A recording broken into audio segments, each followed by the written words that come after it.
Bagong main building ng Ilocos Sur Police Provincial Office nagkabitak-bitak dahil sa mga nakaraang lindol. Naritong report.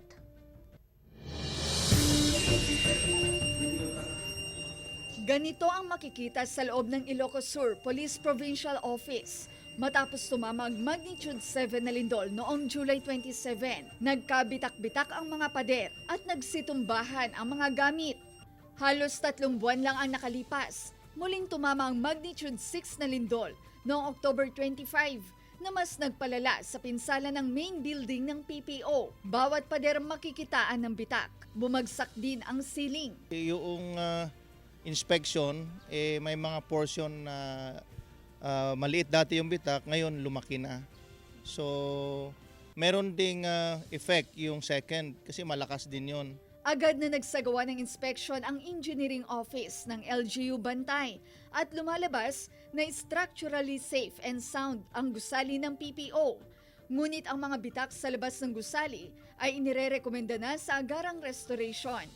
Aabot sa 1.80 million pesos ang halaga ng pinsala. Tanging ang San Esteban Police Station lamang din ang nakitaan ng malaking pinsala dulot ng lindol.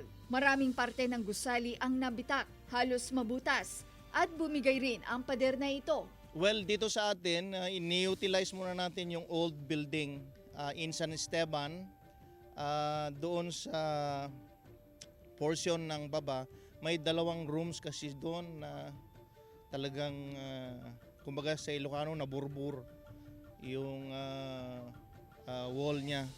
Kaya yung 2 rooms na yon ay hindi pinapatirhan.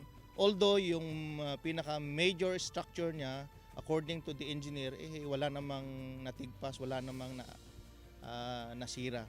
Ongoing na ang bidding process ayon sa PPO para sa pagsasaayos nitong gusali. Inaasahan na sa 2nd linggo na ng Disyembre uumpisahan ang restoration nito.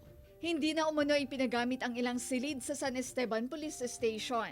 Noong December 2021 lamang pinasinayaan at pinagamit ang bagong gusali ng PPO. Kasama si Norman Raca, Ivy Hernando, One North Central Luzon.